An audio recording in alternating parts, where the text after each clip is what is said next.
Assalamualaikum warahmatullahi wabarakatuh. Bagaimana kabar adik-adik hari ini? Semoga selalu dalam keadaan sehat dan selalu diberikan keberkahan oleh Allah Subhanahu wa taala.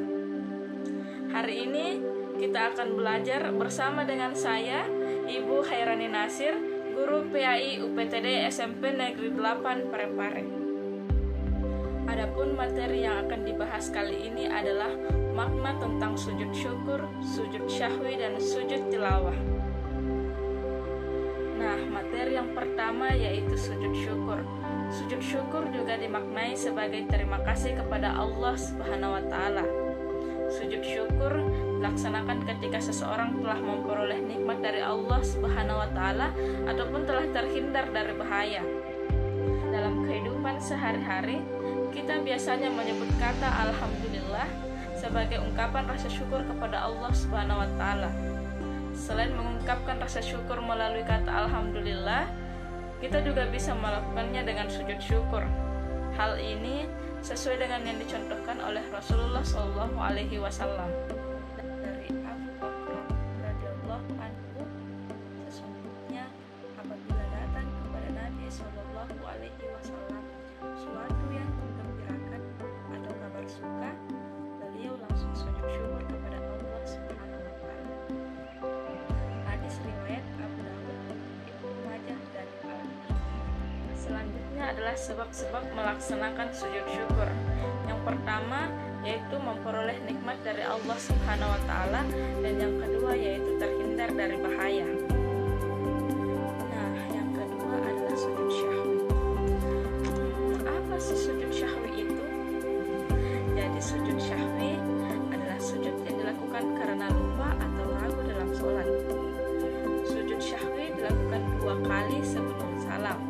Hukumnya adalah sunnah, sebagaimana pada hadis dari Abu Sa'id Al-Khudri, riwayat Muslim.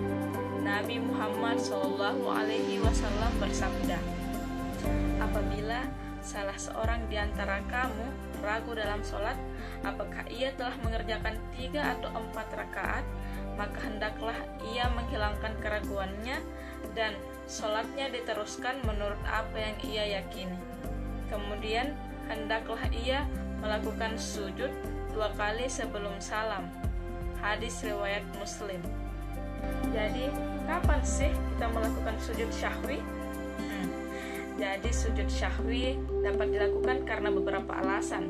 Yang pertama yaitu lupa tidak melakukan salah satu rukun sholat seperti ruku ataupun sujud. Kemudian yang kedua yaitu ragu atau lupa jumlah rakaat yang telah dilakukan dalam sholat. Kemudian yang ketiga yaitu lupa mengerjakan tasyahud awal.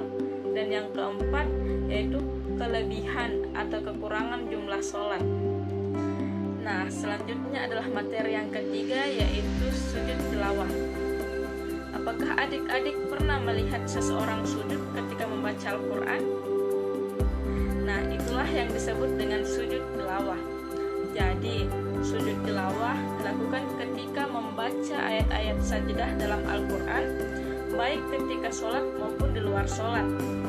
Begitu pula pada saat membaca atau menghafal ataupun pada saat mendengar bacaan Al-Quran.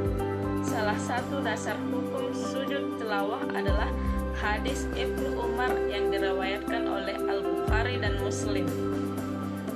Nabi SAW pernah membaca Al-Quran yang di dalamnya terdapat ayat sajadah.